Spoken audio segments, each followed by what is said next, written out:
Short selling में एक छोटी सी मिस्टेक अगर आपने कर दी, वो मिस्टेक इतनी महंगी पड़ सकती है आपको कि आपके पास जो पैसा होगा वो तो जाएगा ही जाएगा, साथ में आपको अपने पॉकेट से और भी पैसे दे करके अपनी जान बचानी पड़ेगी। जी हाँ, शॉर्ट सेलिंग में होने वाले फायदों के बारे में तो सब हर कोई बताता है, लेकिन इस चीज के बारे में बहुत कम लोग बात करते हैं। लेकिन इस चीज को समझना बहुत जरूरी है। नो डाउट शॉर्ट सेलिंग एक अच्छा अपॉर्चुनिटी है। जब मार्केट की कंडीशन, मार्केट डाउन फॉल में रहती, नीचे की तरफ मार्केट जा रही होती है, तो वहां पे हम शॉर्ट करके अच्छा प्रॉफिट निकाल लेते हैं। लेकिन शॉर्ट करने का तरीका सही क्या है, कैसे हम और किन स्टॉक्स को शॉर्ट करना चाहिए, ये बहुत इंपॉर्टेंट है। अगर आपने गलत स्टॉक को शॉर्ट कर दिया तो यहाँ पे आपको भारी भरकम नुकसान उठाना पड़ सकता है, जो कि बहुत ही ज्यादा होगा, जिसका यहाँ पे मैं आपको कैलकुलेशन भी बताऊंगा। तो किस तरीके से हम इन सब चीजों से बचेंगे, सबसे पहले यहाँ पे पेनल्टी की बात करूंगा, क्योंकि जो चीज कोई भी नहीं बताता, इस पेनल्टी को ध्यान से समझ लें और इस चीज को माइंड में बैठा लें। अगर बात करें, ये चीज आपके साथ इंट्राडे ट्रेडिंग में होगी, और जहां पे लोग ज्यादातर इंट्राडे ट्रेडिंग ही करते हैं। तो इंट्राडे में होता क्या है कि हमको लेवरेज मिलता है जब भी हम किसी ब्रोकर के साथ अकाउंट ओपन करते हैं। तो अभी तो कुछ लेवरेजेस यहाँ पे कम कर देंगे, लेकिन अगर हम आज से कुछ टाइम पहले की बात करें तो 20x तक इजीली लेवरेजेस मिल जाते हैं, जो स्टॉक्स कुछ अच्छे खासे होते थे। फॉर एग्जांपल, सपोज आपने तकरीबन 10,000 आपने आपके अकाउंट में 15,000 था, आपने क्या किया, 10,000 को यूज करके आपने तकरीबन कोई आप ये मान लो कि आपने 1.5 या 2 लाख के अपने शेयर्स परचेज कर लिए। क्यों? क्योंकि इंट्राडे में हमारा जो मार्जिन है बहुत ही कम लगता है, बहुत ही कम पैसे पे करने पड़ते हैं।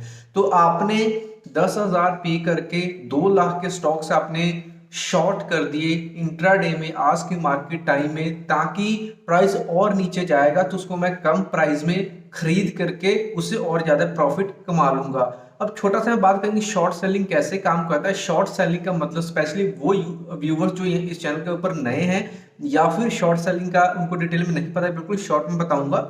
शॉर्ट सेलिंग का मतलब वो शेयर जो आपके पास नहीं है, आप उसको फिर भी बेच सकते हो इंट्राडे में। बेचने के बाद मार्केट खत्म होने से पहले पहले, यानी कि 3:30 में से पहले पहले आपने उसको वापस खरीद के वापस करना होता है। ये आप कहां से खरीदते हो? जब आपके पास शेयर ही नहीं है तो ये आप खरीदते हो अपने ब्रोकर से। वो जो शेयर्स होते हैं आपका ब्रोकर आपको उधार दे देता है, लेकिन मार्केट खत्म होने से पहले पहले आपने उसको लास्ट में जो भी प्राइस है, या आप जब भी चाहो पूरे दिन में उसको खरीद लेते हो और उसको वापस अपने ब्रोकर को लौटा देते हो।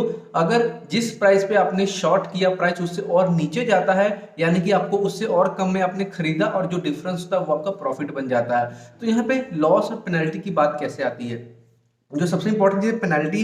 अब पेनल्टी में क्या होता है, पेनल्टी को ध्यान से समझना। आपने 2 लाख के शेयर्स खरीदे, 2 लाख के शेयर्स आपने बेच दिए अपने ब्रोकर से उधार लेकर के, और आपका जो पैसा गया पॉकेट से वो 10,000 गया। इन केस अब मार्केट नीचे काफी जा रहा है और कुछ एक ऐसा टाइम आता है, अगर ऐसा कुछ होता है, क्योंकि ये हाल फिलहाल में एक मेरे फ्रेंड के साथ हुआ जहां पे उनको 1.5 लाख का यहाँ पे अपने पॉकेट से अमाउंट जो पे करनी पड़ी। तो इस चीज को थोड़ा ध्यान से समझिएगा। अब होगा कि अगर इन केस अगर उस स्टॉक के ऊपर अपर सर्किट लग गया, यानी कि अपने स्टॉक तो बेच दिया है, लेकिन जब खरीदने का टाइम आया, जब आप खरीदना चाहते हो उस टाइम कोई सेलर ही नहीं है, वहां पे बेचना ही छोड़ दिया किसी, आप कोई मतलब सेलर नहीं कि आप उसको खरीद पाओ। यानी कि अब यहाँ पे गलती क्या हुई आपसे, आपने स्टॉक तो बेच दिया, लेकिन अब आपको जब अपने ब्रोकर के वापस करना है, क्योंकि आपको सेम डे में करना पड़ेगा इंट्राडे में, लेकिन अब कोई बेचने वाला नहीं तो आप खरीदोगे कहां से। इस केस में क्या होगा, आपको 20% तक की पेनल्टी पड़ेगी, और जो 20% पेनल्टी पड़ेगी वो आपको 10,000 के ऊपर नहीं पड़ेगी, वो पड़ेगी आपको 2 लाख के शेयर के जो आपने प्राइस लिया उसके ऊपर आपको यहाँ पे 20% की पेनल्टी पड़ेगी, जो कि 40,000 बनेगा। यहाँ पे आपने सिर्फ 10,000 लगाया, लेकिन यहाँ पे ऑप्शन की जो पेनल्टी पड़ रही है वो तकरीबन 40,000 के आसपास जो अमाउंट बन जा रही है। ये एक छोटी सी एग्जांपल है। आप ये कर लो, अगर ज्यादा पैसा लगा दो कुछ बड़े स्टॉक्स में, या मतलब बड़ा पैसा लगा जिसमें ज्यादा मार्जिन, उसमें आपकी क्या हालत होगी आप यहाँ से अंदाजा लगा लो। तो इस चीज को बहुत ही ध्यान में रखना होता है। अब यहाँ पे बात यह थी, तो क्या हमको शॉर्ट सेलिंग बंद कर देनी चाहिए? देखिए, पहली बात तो हमारे जो इंडिया की इकोनॉमी है इसमें शॉर्ट सेलिंग सिर्फ इंट्राडे के लिए अलाउड है, यानी कि सेम डे के अंदर अंदर आपको ये पूरा स्केयर ऑफ करना पड़ता है। तो अब जब हमको शॉर्ट सेल करना है तो हमको कब करना चाहिए, कैसे करना चाहिए? सबसे पहली चीज, आपको जब भी शॉर्ट सेलिंग करनी है तो ये देखना है जो भी आप स्टॉक सिलेक्ट करो वो ब्लू चिप स्टॉक्स होना चाहिए, जिसका प्राइस 500 या उससे ऊपर हो, या फिर मिनिमम में आप 300, कम से कम जिस स्टॉक का प्राइस 300 है उससे उसके ऊपर वाले को शॉर्ट करें अगर आप सेफ साइड में रहना चाहते हो। तो ये जो लॉसेस होते हैं, जो पेनल्टी लगती है, स्पेशली उन्हीं लोगों को लगती है जो कि पेनी स्टॉक्स में शॉर्ट सेलिंग कर देते हैं। हालांकि अभी के जो ब्रोकर्स हैं पेनी स्टॉक्स में शॉर्ट सेलिंग को वैसे ही उन्होंने मतलब अलाउड नहीं करते, बट अगर अलाउ कर दिया उन्होंने, या फिर कुछ ऐसा स्टॉक भी है जिसका प्राइस सही है लेकिन उसमें भी अपर सर्किट लगने के अगर चांसेस हैं, तो वहां पे भी जिसमें वॉल्यूम कम है तो वहां पे ये दिक्कतें आती हैं। तो जिस स्टॉक का प्राइस 300 या उससे ऊपर है उसी को आप शॉर्ट करें, वॉल्यूम्स चेक करें, सेलर्स बायर्स को आप चेक करें कि कितनी तादाद में क्या क्वांटिटी है, कुछ ज्यादा पैनिक ऐसा कोई सिचुएशन तो नहीं है।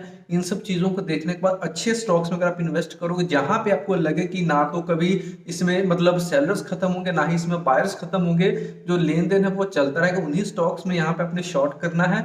शॉर्ट करने का सिंपल सा तरीका बस वही है कि जो जिस भी स्टॉक को आपने सेलेक्ट करना है उसमें बस ये है कि आपके पास स्टॉक्स नहीं होंगे, आप अपने उसको ब्रोकर से उधार लोगे और दिन खत्म होने से पहले पहले अगर उसका प्राइस और कम हो गया यानी कि आपको और सस्ते में मिल जाएगा और उसको आप अपने ब्रोकर के पास वापस लौटा दोगे। यानी कि ब्रोकर से जब आपने लेकर के बेचा उस टाइम प्राइस ज्यादा था, लेकिन जब आप खरीद रहे हो उस टाइम प्राइस और कम हो गया यानी कि आपको और सस्ते में मिल गया। लेकिन इन केस अगर प्राइस बढ़ जाता है तो वहां पे भी आपको लॉस है, लेकिन ये जो लॉस होगा वो मिनिमम सा लॉस होगा जो कि आपका डेली रूटीन में जो भी आपके स्टॉप लॉस हिट होते हैं वो वाली चीज होगी।